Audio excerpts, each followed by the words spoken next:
Hello, Duke fans, and welcome to episode 254 of the Duke Basketball Report podcast. It is Tuesday, November 24th, Thanksgiving week, and we were all set to welcome in the basketball season tomorrow, but as I mentioned on the last episode, we left too much time on the clock for COVID to mess things up. We will talk about all of that and the new site of the 2021 ACC men's basketball tournament. Before we do everything, I am Donald Wine, your host for this episode. I did do some traveling down to visit my dad and brother in Texas for Thanksgiving, so that is where I am today. But as usual, I have my friends with me. First, Jason Evans in Atlanta. Hello, sir. Hey, Donald. I'm not gonna hide it at all. I'm not surprised, but I'm also really disappointed that there is not going to be a Duke basketball game tomorrow. It sucks, man. COVID does. Sucks. There we go. Jason Evans, I want to take out. COVID back. That was our episode, ladies and gentlemen. But before we close out, no, really, we have Sam Klein in Boston. Hello, Sam. Hello. I would like to concur with Jason that COVID-19 really sucks. And if you didn't see this coming, as far as the basketball schedule this week, then I don't know, maybe you're living in a different reality than I am, because we said that it was inevitable that games would get canceled and moved around, and here we are. By the way, I feel foolish. When we were doing the stat game, I said, we could see like maybe even one or two Duke games get canceled. 0 for 1. So far we're over one. And look, don't be surprised if all 5 of Duke's non-Power 5 non-conference games are just out the window, like in the next couple weeks. Even with the best of intentions, they might all be gone. Yeah, so let's begin with the news that came down yesterday to take the wind out of our sails. Literally, as I exited the airport here in Dallas-Fort Worth, we received the news that Duke's season opener against Gardner-Webb was postponed because of a positive coronavirus case in Gardner-Webb's program. We should note that no one from Duke has tested positive, but because one from Gardner-Webb did, the season opener is off. They are hoping to make it up at some point down the line where the schedules can allow, but, we don't know if that's going to happen. And as you guys said, it's disappointing to say the least. We were finally ready to see our guys play someone other than themselves in the game of basketball and get the season underway, but that is delayed for at least a few more days, the season opener now being Saturday against Coppin State for now. So, Jason, I'm going to begin with you. Give me your thoughts on this. And I know when we were discussing this amongst each other yesterday, we were going over whether Duke would just bring in another team to play. So give me your thoughts there as well, in the fact that we will not have anyone in Cameron to play Duke tomorrow night. So it's easy to come up with other potential teams that Duke could maybe pick to replace Gardner-Webb. I think I mentioned to you guys, East Carolina is a pretty obvious choice here. They had a game that was supposed to be played this week where their opponent ran into some COVID problems, and so East Carolina, that game got canceled, and so East Carolina is presumably, they got an open date on their schedule as well. Duke, when they announced that East Carolina would not be playing them, said, we're going to try and make up this game.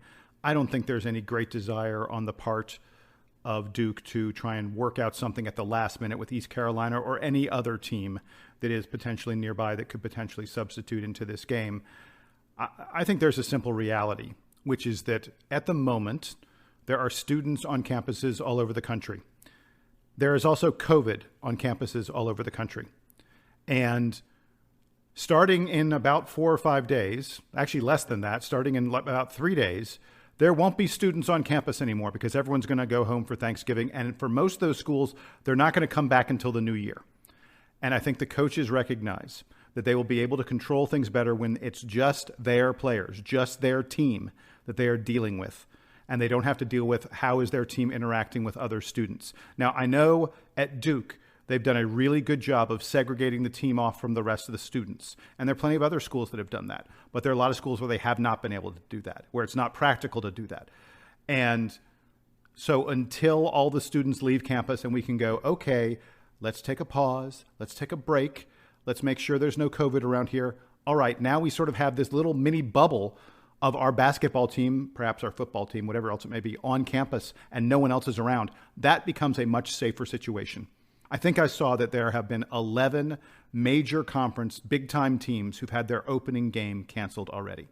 That is now up to at least 20. That's just for tomorrow, not counting the rest of the week and the weekend. Just for tomorrow, as of now, over 20 games have been postponed on opening day, which for college basketball, if you're in NCAA, that is terrible. And also, I will note, we know the going rate now for a postponement in basketball. It's one case. And like whereas in college football, it seems like it's like 50 or 60 guys, you can still play. Here, if there's one guy, then they are, really taking the necessary steps and postponing a lot of these games, which is why you've seen so many cancel.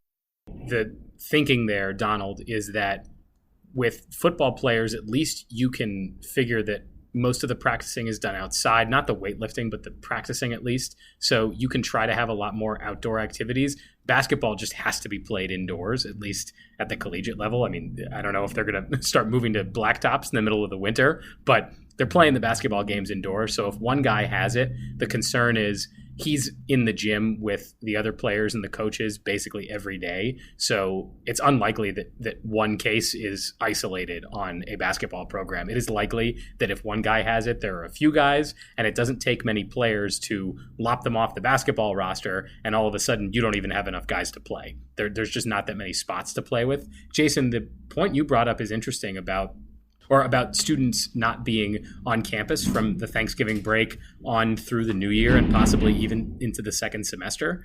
I think there's an opportunity here for schools that, look, if they want to get more games in, and we can debate the value of every individual game here, be it a non-conference game against a weak opponent, a non-conference game against another Power 5 opponent like Duke's games upcoming against Michigan State and Illinois, or the ACC games. Those games are certainly going to be more valuable. How valuable are they? And therefore, should the teams be trying to schedule these games closer to Christmas? We know that Duke traditionally takes an almost 2-week break every year for the Christmas holiday so that players can go home. This year, are the players going to go home? I doubt it. And if they are, I don't know if that's the smartest thing. I don't know that Duke wants to be sending students home in the middle of the basketball season to go home to their families, be there for a week or two, and then come back. So this might be an opportunity to, hey, play more games. The NBA plays on Christmas. I don't know if Duke wants to play on Christmas or right around it, but there's a stretch of empty space there on the schedule when you could fill in more games. And if the teams all feel like they're at least temporarily bubbled up, this is an opportunity for that. One more quick thing about Duke. I'm sure we recall from our podcast we did about the schedule and how it was coming together in some sort of crazy kind of ways. Duke was one of the first teams. Duke was the first team to say, we're not going to South Dakota to play in this exempt tournament that was put out there. Boy, how smart. I want to know who is giving Coach K advice about the health matters on these things and what we should be doing, because we look like friggin' geniuses at this point. No one wants to go to South Dakota. The testing rates in South Dakota right now, 50% of the tests in South Dakota are coming back positive. Higher. Like it's 60% now. COVID is insane in South Dakota. And the fact that almost a month ago, Duke and their health advisors and Coach K said, nah, we're not playing a tournament in South Dakota.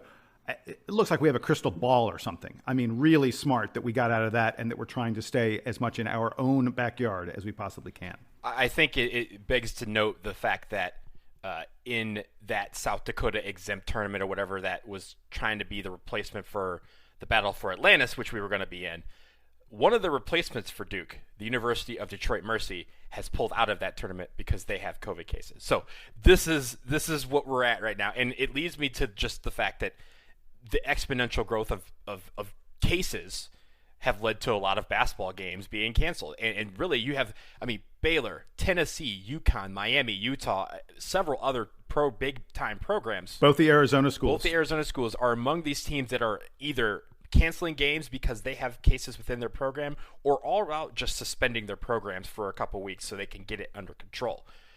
I think we've talked about this before, but we're at this point now. The ACC needs to absolutely seriously consider putting teams into a bubble for the regular season, for the conference schedule of the season. Because we're not talking about this starting in January like it normally is, or the last week in December. We play in 3 weeks our first ACC game against Notre Dame, and that's to travel to Notre Dame. We need to have this figured out by then, because if teams are getting, there's some teams that will not be playing until the first weekend in December as of right now, because they've suspended everything for 2 weeks. So if we don't get this under control now, you're starting to bleed into ACC conference season. And now I think the real genius is, I don't think anyone's really a genius for saying they didn't want to go to South Dakota, because South Dakota was wild back then when they made that decision. I think the people who are geniuses right now, and I hate saying this, is the NCAA for setting that minimum mark at 13. Because right now, there are so many teams that right now I'm like, I don't know if they're going to hit 13. Yeah, Ole Miss, they just had a COVID outbreak on their team, and they had to cancel 4 games. Ole Miss only had 9 non-conference games. 4 of them are now gone, and that's assuming they're able to play all the rest of their games. There is a bigger and bigger push across college basketball. You're hearing about it like on Twitter and elsewhere, to go to get rid of all non-conference games, go to conference games only. And I want to point out, we thought that the NCAA tournament was going to have a difficult time figuring things out when everyone was only going to play, 5, 6, maybe 7 non-conference games. We're seeing more and more teams canceling these games. I think you're going to have a lot of teams that play 0, 1, maybe 2, and they won't be super competitive non-conference games. It's going to be very tough for the NCAA to figure this stuff out. And looking ahead, Donald, what you were suggesting about the ACC doing a bubble, that would be reliant on all of those programs following a pretty good protocol leading up to it. Because you remember, like, when the NBA and MLS did their bubbles, the players all arrived and then had to quarantine for, I think it was like a week, and they were testing every day, so that after a week and a lot of testing, they could pretty much guarantee that the people who had arrived were not infected. Then they could start having team activities and playing the games. The whole process of having a 20-game ACC schedule won't take quite as long as it would in normal times, because you don't have to have quite as much downtime between games, but you do have to have a lag for everybody to show up and do the bubbling. And by the way, where is it going to happen? I think the logistics of this are going to be very complicated. They haven't set it up ahead of time. The NBA is not doing the bubbling thing again. They're going to be doing basically what Major League Baseball did, at least at the beginning of the season, which is playing in home arenas and not having fans. And we'll see how long that lasts. I mean, it's funny because right now all the focus is on college basketball, because that's the next thing upcoming, and looking at college football, which is currently a mess of cancellations and reschedulings. I feel like there hasn't been much talk about the NBA agreeing to come back in a month. And they have to ramp up training camp. They got to get all these facilities ready to go, and they got to get protocols in place so that all of them can stay safe. And that's going to be harder than it was for baseball, because the NBA is all played indoors. So there are a lot of challenges across not just the NCAA, but all these sporting leagues right now to get winter sports going. I don't think there's any way that the ACC is going to try to bubble up. To me, it doesn't make sense. It's expensive. It is very difficult to do in terms of the logistics of getting everyone in the same place and then protecting that place so that nothing from the outside infects it. And the bottom line is, where I am right now, we're going to talk about the ACC tournament. I mentioned the NCAA tournament, trying to figure out seeding that. We're talking about conference seasons and the such. As much as you need to plan for the future, the reality is the virus dictates what is going to happen and what is going to change. And right now we're in a really, really bad spot. And it's possible that things will get worse, but it's also possible maybe things will get a little bit better. And so I don't know how you could say, hey, in January, we're going to try and do X or Y. I think you don't know yet. What we have learned abundantly over the past few months is you can think about it, but what actually ends up happening is sometimes very, very, very different, because you just don't know the way the virus is going to move. One thing that is interesting here is that I am not hearing a ton of chatter about waiting for the vaccine, and I'm glad that that's the case, because as much excitement as there is about the multiple vaccines that are in the pipeline and seem to be potentially able to be distributed by the end of this year, at least initially, I don't want the NCAA and the basketball committee and anyone planning around the vaccine being available in the spring for programs, because that would get really dicey. Actually, Rick Pitino, remember, Rick Pitino is back in coaching Iona. Rick Pitino, for the past day or so, has been saying on Twitter, we need to postpone the season. He wants to postpone it until March. He wants to start the season in March, play the NCAA tournament in May, and he said that's because we will have the vaccine and be able to actually have fans and things like that. I think he's wildly optimistic. Yeah, it's still a pretty bold guess to say not only that the rest of the vaccine testing has to go well, the distribution has to go well, and you also have to have enough people actually agreeing to take the vaccine, which, not to get into the whole politics of it, but that's not a guarantee either, especially if we're only looking at May. Like, May is when they expect that, if you're in a city or you have a good health insurance plan, like, then you might be able to get the vaccine if you're not someone that otherwise needs it for some outstanding reason. You're a first responder or an essential worker or a whatever.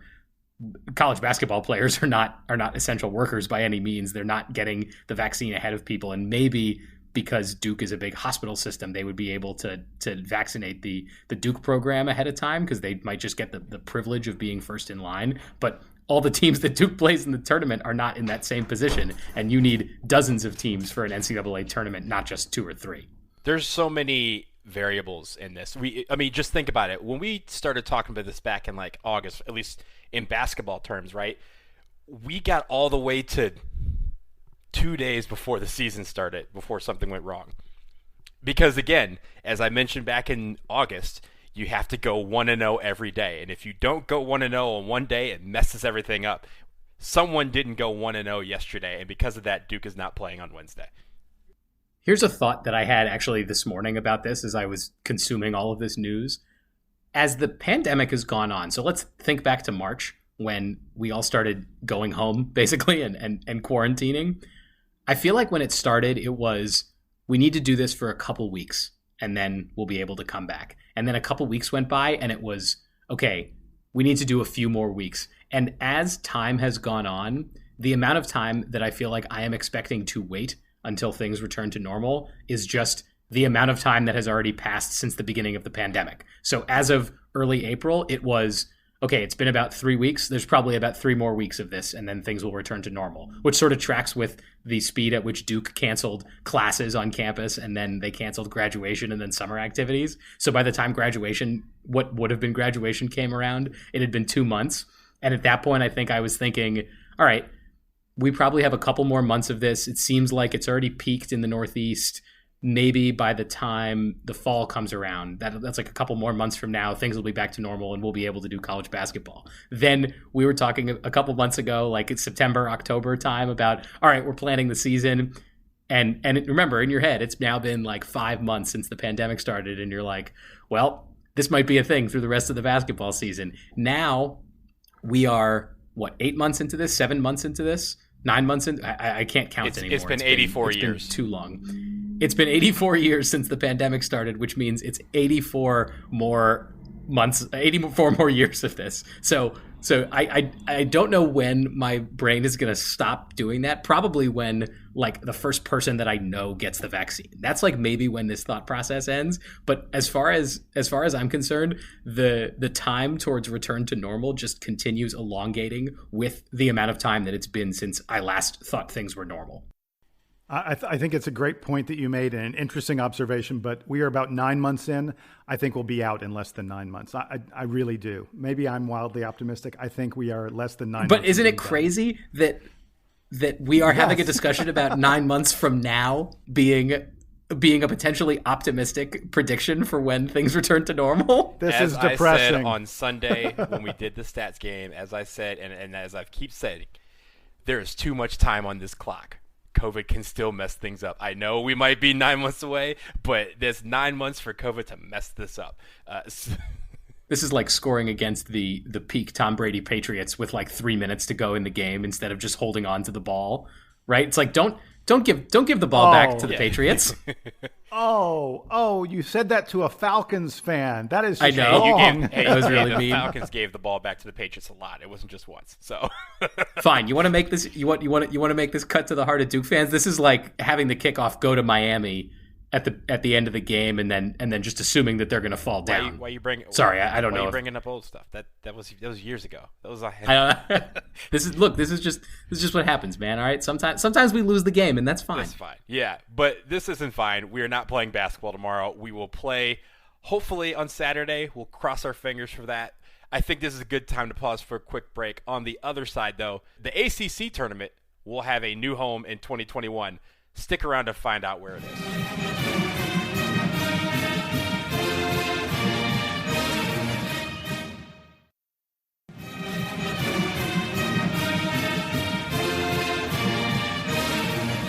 We are back, and we shift gears to the 2021 ACC men's basketball tournament. It was supposed to be hosted in my home of Washington, D.C. this year, but of course, COVID has rewritten the playbook for everything sports this year. And why should 2021 be any different, right?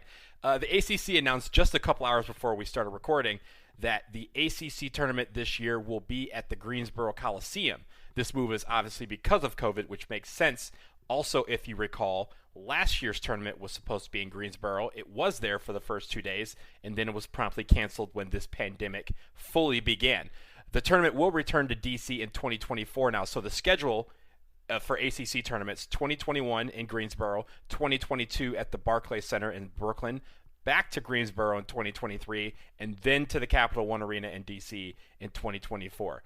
Jason, is this the right move for the ACC? I mean, they're still planning on having it on their normal dates of March 9th through 13th, which, correct me if I'm wrong, doesn't leave a lot of wiggle room for makeup games at the end of the regular season. I will go back to what I said earlier in our podcast, which is, are you actually talking about planning something for March right now? To borrow Allen Iverson, we're talking about planning here. Not the game. We're talking about planning. Exactly. Sure. Move it to Greensboro. It's not as big of a city, so maybe it's a little easier to potentially control things. I don't know. I cannot even begin to forecast what COVID will look like, what basketball will look like, or any of that stuff in March. It's just too soon. And Greensboro is closer to where most of the ACC teams are located. So fewer ACC teams have to hop on a plane. I mean, sure, I guess, why not? There's just not that much to say about it. The only thing I want to add is there was a truly brilliant tweet by Ben Swain. If you don't follow Ben Swain on Twitter, you're making a grave mistake. Ben Swain tweeted that Wake Forest versus to be announced will be playing in the ACC tournament on Tuesday, March 9th. And that game has been moved from D.C. to Greensboro. The rest of the tournament will also take place in Greensboro. I thought that was a brilliant tweet because he correctly identified that Wake Forest will be playing in the play-in game. He said everything else about the ACC is uncertain, but Wake Forest will be playing in the play-in game, and it'll be played in Greensboro. He's right. Everything else is uncertain, and I think even the Greensboro part is uncertain. Maybe to the degree that being in Greensboro allows the ACC to have a little bit more control over the thing than it would be in a big city. I like it. And also perhaps because it just feels like we're in simpler times. The ACC is playing their tournament in Greensboro. It just sounds like it could have been from any year from the last 60 years. So that much is fun. Otherwise, yeah, like you said, Jason, it doesn't make a huge difference for this year. It's not like there are going to be fans in the Coliseum or wherever they're playing it anyway. So there's no atmosphere to any of these arenas if there's no fans there. Yeah, I think the only thing for me, other than the fact that it would have been in D.C. and if we were in a safer time, it would be easy for me to go, is the fact that D.C. from a COVID standpoint has actually done quite well compared to the rest of the nation. They're, I think, 48th in total number of cases among cities and 48th lowest. So that means that they are towards the bottom. They've done better than most states. When it comes to it. And I mean, I'm sitting here in Texas. This county has had more in a week than DC has had during the entire pandemic. So I would think that putting it in DC would be a safer place with regards to COVID, but I fully understand them wanting to bring everything in-house, and keeping it in Greensboro makes a lot of sense to me. And we had a little parting shot. We don't do these often, but as the season was going to begin, we were going to start bringing them back, but Sam has one. Sam, go ahead. I haven't told you guys what this is. It's a fun story. It's very quick, but anytime we talk about recruiting on this program or about college students in general, we always mention that they have they have short-term memories about who's famous and like who went to your school. So guys fade from memory a lot faster when you're only asking college students or high school students. So the dudes that high school students know who went to Duke, who then they can follow, is like a pretty short list. And I have a fun example of it. It's fun, perhaps depressing for all of us, because yesterday I was chatting with one of my coworkers who just graduated from college this spring. So he's 22, 23 years old, something around there. And we were talking about Duke basketball. He didn't go to Duke, but he was asking me about Duke basketball and being on campus for the games, et cetera. Sort of, I assume it's the same conversation that any Duke alum from the last like 30 years has anytime they meet somebody and they tell them they went to Duke. And so he was like, oh, so when you were at Duke, who were the players that were there? Who were the notable players? And I said, well, I was in the same class as Nolan Smith and Kyle Singler. He goes, don't know Nolan Smith, but I think I know Kyle Singler. And this kid, he's like a basketball fan, you know, because guess what? Nolan Smith and I graduated from college 9 years ago. So this guy would have been, 12 years old when we graduated. And unless he was specifically following that team, that's ancient history at this point. So keep in mind, fans, when you think about like, what's the perception of your program and how come recruits don't think we're cool anymore? The oldest Duke player that matters at this point in terms of like relevance to current high school players is probably like the class of Jalil Okafor and Tyus Jones and Justice Winslow. Like, does Austin Rivers, does Kyrie Irving still resonate? I don't know, maybe, but he's old at this point for for kids who are in high school. So keep that one in mind. I thought it was fun. Let's put it this way: the 2001 championship is going to celebrate its 20th anniversary this year. That means 75% of campus was not alive for that. Yeah, game. Almost the entire almost the entire group of this year's basketball team was not alive for the 2001 championship, right, let alone remembering it. Yeah, that's crazy. That's how relevant you have to remain to be a top flight program. The fact that Kansas won a national championship in 2008 does not matter to anybody going to college right now. That exactly. Is too long ago for them to remember. Which is crazy to me. But yeah, that's what it is. It is what it is. Before we wrap up, we won't talk to you guys until after Thanksgiving. So I just want to go around the horn real quick and ask Sam and Jason to give me one quick thing they are thankful for this season with regards to Duke basketball. Sam, I'll let you go first.